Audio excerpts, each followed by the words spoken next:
amado clube brasileiro, tu és forte, tu és grande, dentre os grandes, o primeiro. Oi gente, estamos aqui para mais um Apresenta, hoje o meu Apresenta. Bom, eu vou basicamente contar uma história aqui, né, do passado recente do São Paulo, de como ele saiu do lema de soberano a um mero coadjuvante no futebol brasileiro e sul-americano. Bom, eu vou começar... eu dividi em 3 partes, basicamente, essa apresentação.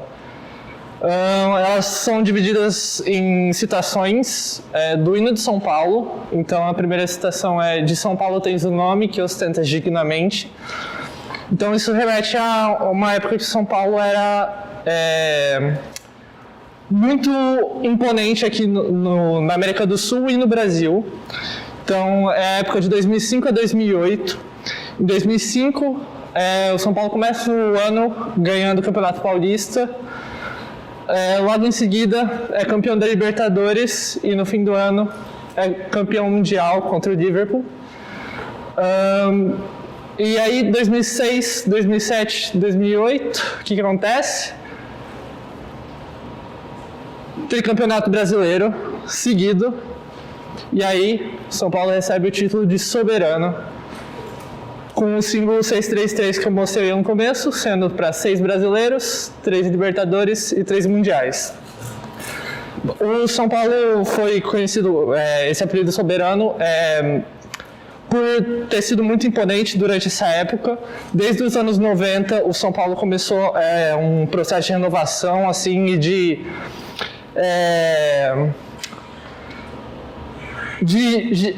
consolidar uma gestão, de começar a ter uma organização, olhar para as categorias de base, começar a formar jogadores melhores, construir um centro de treinamento para a base, ter um centro de treinamento grande para o time principal.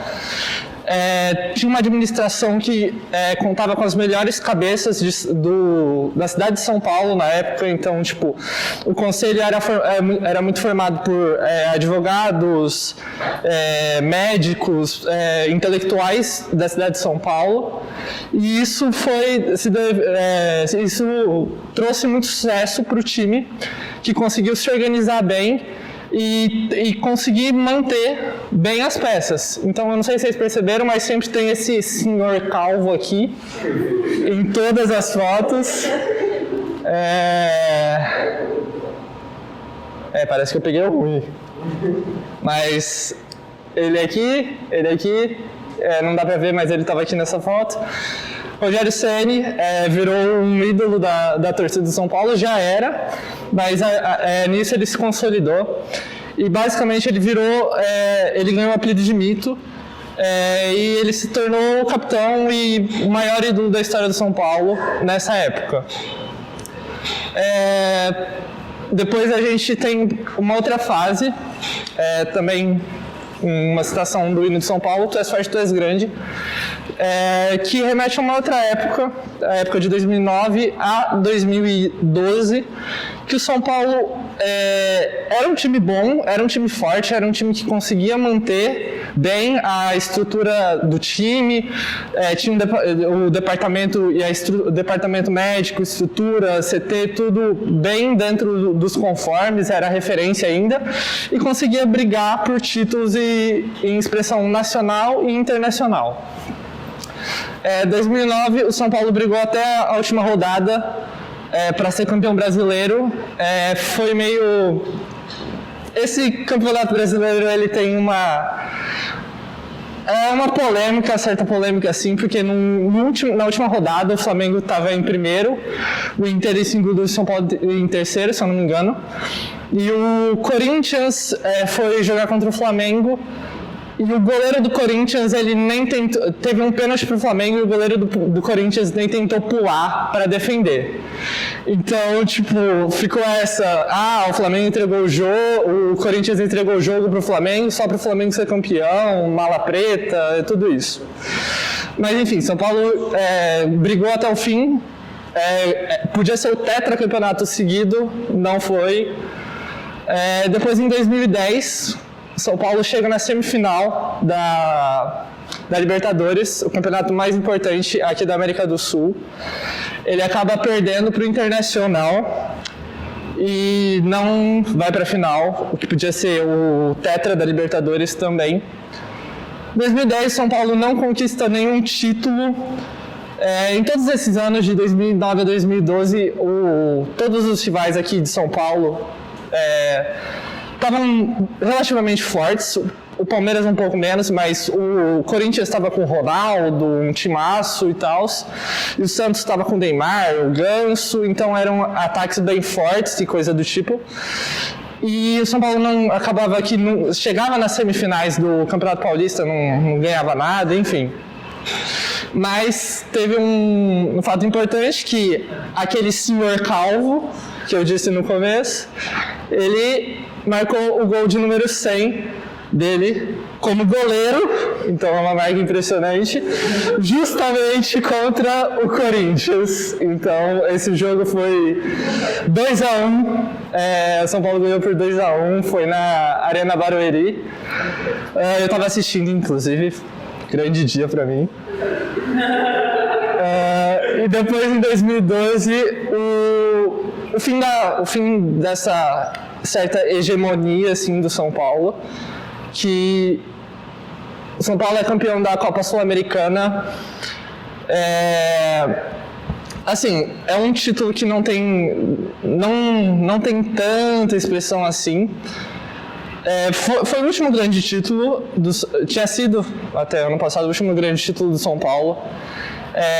Ele jogou, foi uma final muito bizarra, que o São Paulo chegou, fez 2-0 no primeiro tempo, aí teve algum problema lá na saída de campo, no vestiário, lá dentro, e o time adversário não voltou para o segundo tempo do jogo. Então o São Paulo ganhou por 2-0 só no primeiro tempo e não teve segundo tempo, e aí o São Paulo foi coroado como campeão. Mais uma vez, Rogério Ceni aqui, e esse aqui é o Lucas.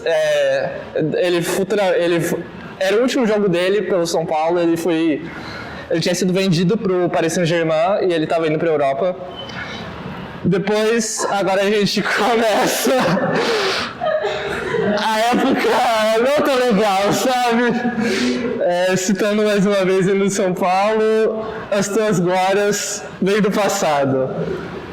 Bom,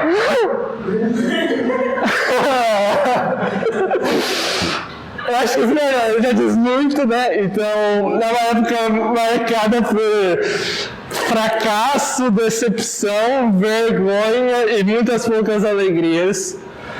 Isso aqui é o Campeonato Paulista de 2020.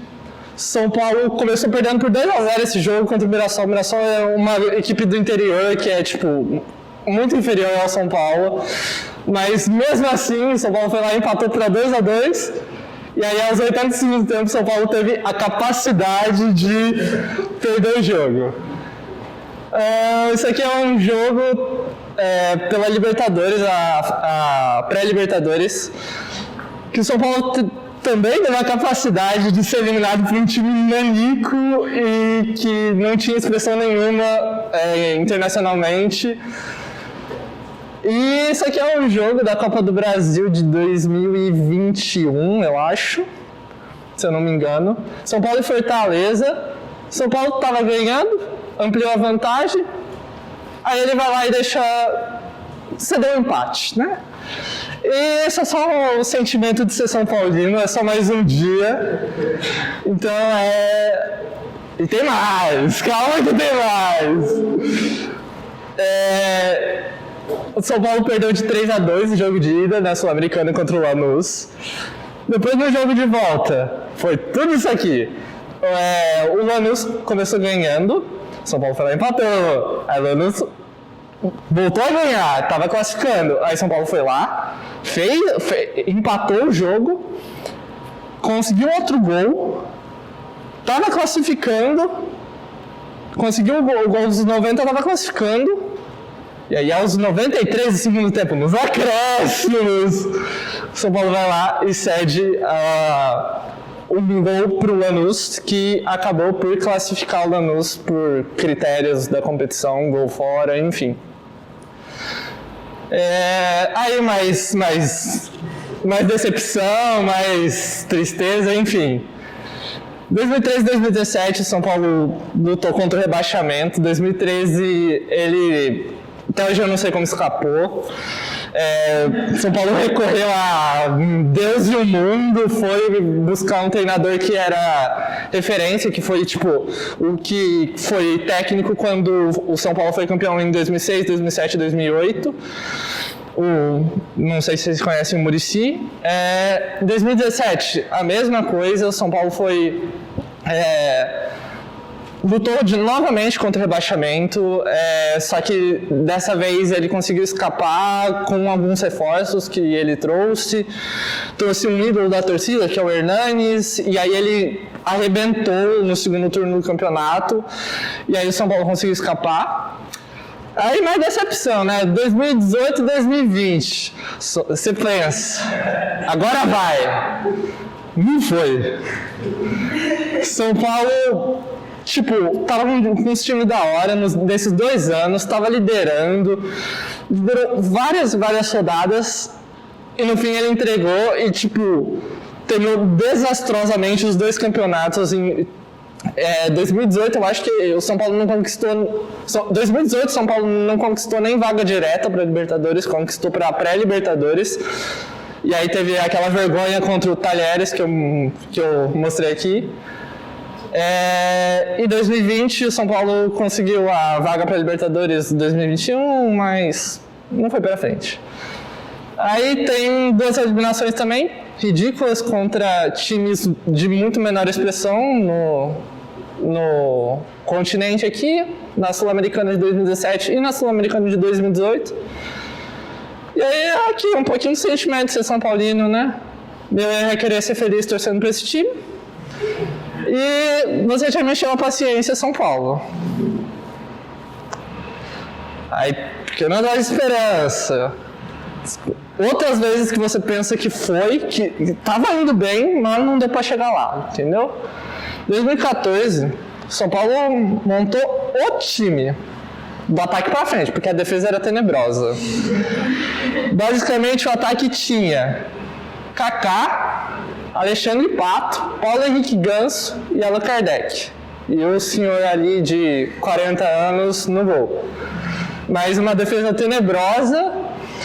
E, infelizmente, por causa da defesa, o São Paulo não conseguiu ser campeão esse ano. Ele ficou em segundo, só atrás do imparável Cruzeiro que teve esse ano, de 2014.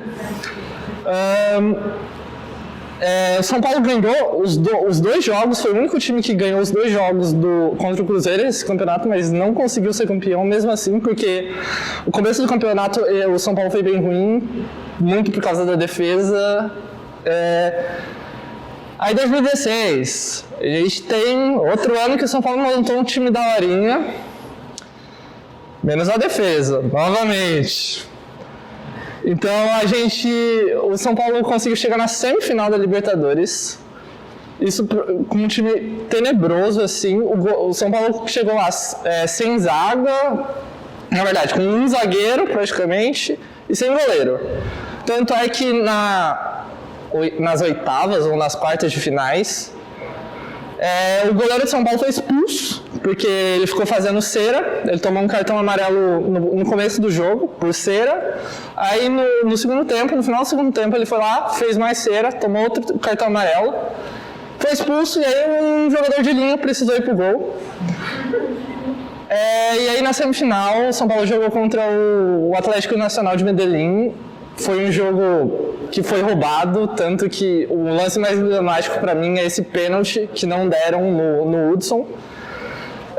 Enfim, São Paulo acabou perdendo os 2 jogos e foi eliminado na semifinal. Aí, 2019, São Paulo chega, você fala, São Paulo vai ser da fila esse ano, agora vai. São Paulo chegou na final do Campeonato Paulista, contra o Corinthians. Aí, foi 0x0 o jogo de ida. Aí o Corinthians foi lá, marcou um gol, 1x0 pro Corinthians na Arena. São Paulo vai lá e marca um gol com o Antony. Aí você pensa, não, agora vai. Pelo menos para os pênaltis, São Paulo vai. São Paulo tinha ganhado do Palmeiras nos pênaltis, na semifinal. E aí, no finalzinho do jogo, São Paulo me deixa um lançamento para o Wagner Love, jogador do Corinthians. Ele vai lá e mata o jogo aos 89 do segundo tempo. O São Paulo não é campeão mais uma vez. Por isso, dose de esperança em vão. Nem vai mais, sabe? Eu já acostumei. Bom, mas aí a gente teve, ano passado, a primeira gota de serotonina em anos que o São Paulo foi campeão do Campeonato Paulista. Não foi um título, nossa, meu Deus, que título de expressão, mas foi importante para sair da fila.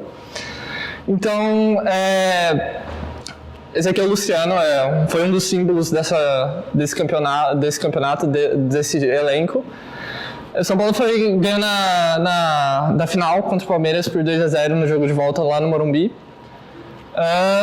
E aí, você pensa, cara, como que o São Paulo saiu de, tipo, campeão da Libertadores, campeão do mundo, tricampeão brasileiro seguido, pra penar pra ganhar o Campeonato Paulista?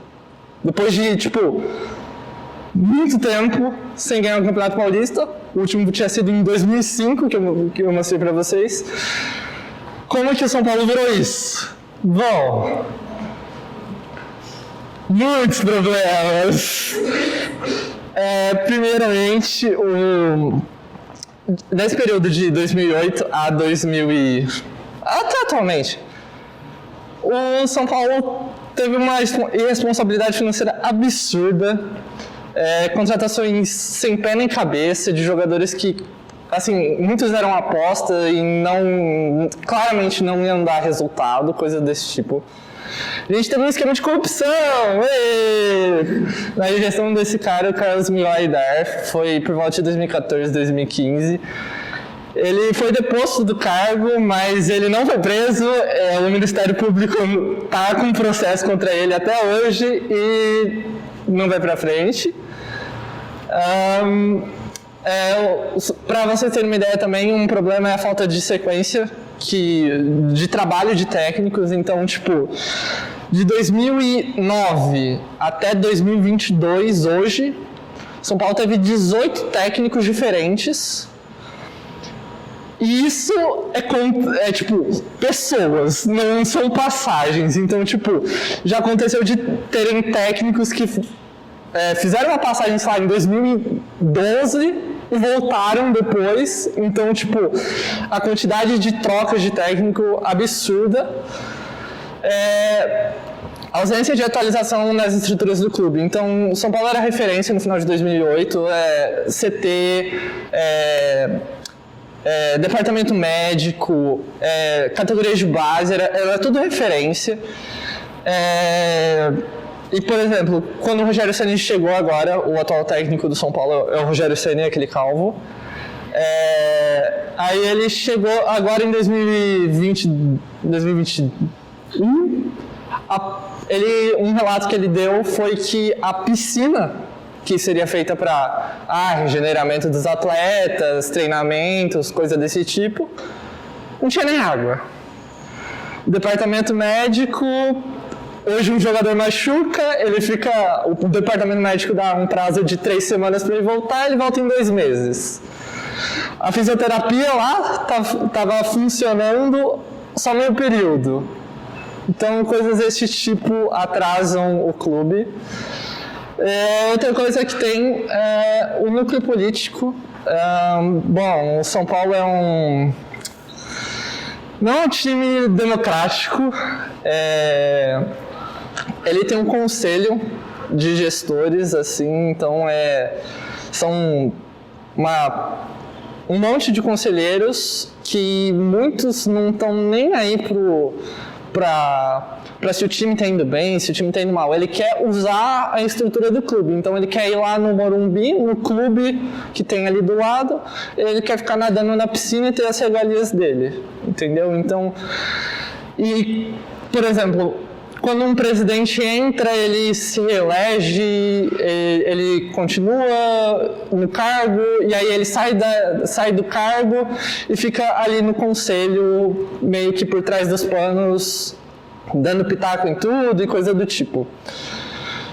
E aí, São Paulo tem uma dívida de por volta de 700 milhões de reais hoje.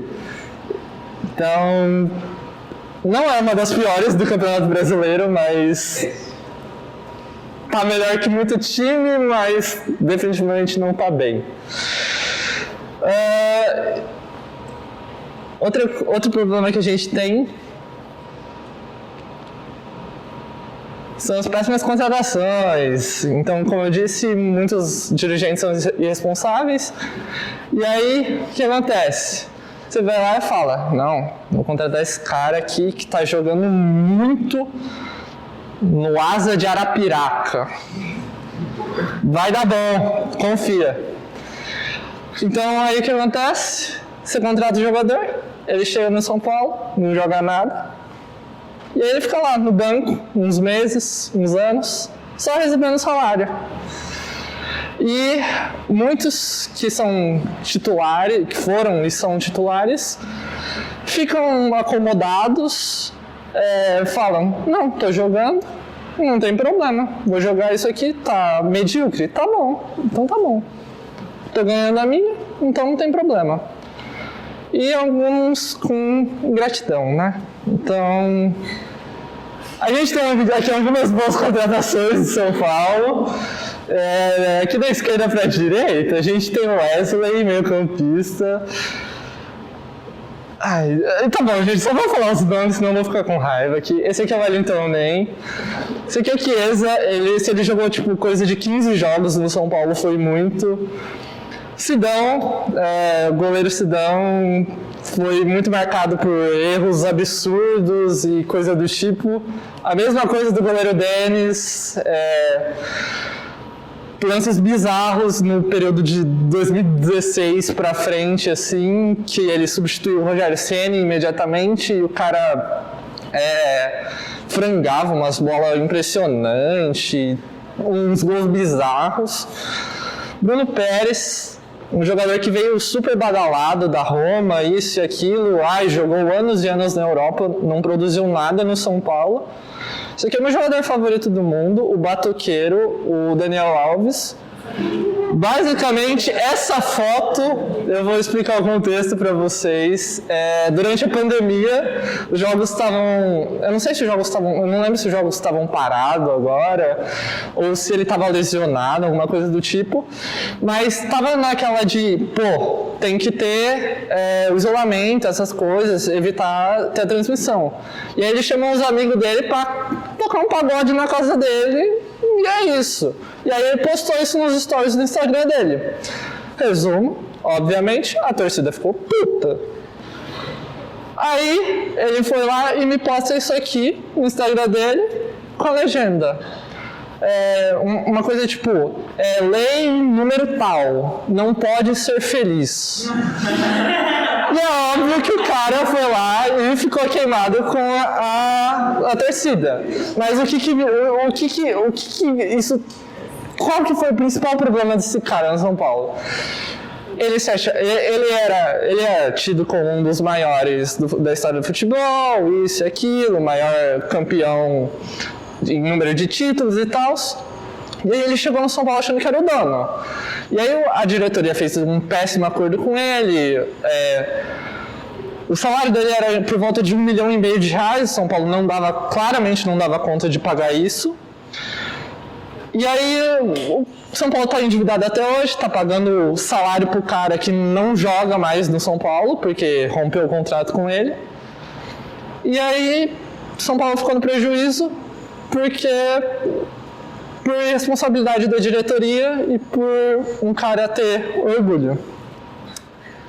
E aí as consequências disso, basicamente todo ano a diretoria estabelece uma meta em vendas de jogadores e qual que é o problema disso? O problema é que para você vender um jogador, para você querer vender um jogador, tem que ser uma oferta atrativa, né? Então, quem que você vai vender? Você vai vender um jogador velho que ninguém quer mais no mercado? Não, você vai vender o cara que está lá na base, que está novo, que tem potencial. Então, por causa disso, vários jogadores que vieram da base do São Paulo acabam saindo, tipo, muito cedo, sem ter, tipo, passado uma temporada direito no time principal, eles já são comprados por um time da Europa, porque o São Paulo precisa do dinheiro. Então, esse foi o caso do Luiz Araújo. Ele foi para a França, jogou num time de médio porte ali da França. O Éder Militão, ele foi para o Porto, depois do Porto ele foi para o Real Madrid, e aí o resto da história tá lá até hoje. David Neres foi para o Ajax, depois foi para o Shakhtar, e agora hoje ele está no Benfica. Ele saiu sem ter feito 10 jogos pelo São Paulo, então nível... o cara não jogou nada praticamente, o cara marcou, sei lá, se ele marcou 3 gols foi muito, e aí ele já saiu, porque o São Paulo precisava do dinheiro. E aí o último, não o último, mas o Antony, que saiu recentemente, ano passado, retrasado, coisa assim, para ir pro Ajax, e aí tá lá até hoje. Resumo da ópera, São Paulo tá mal, e aí parafraseando aqui a primeira frase do hino de São Paulo, faço um apelo. Por favor, salve o tricolor paulista. Bom, gente, esse foi o meu presente.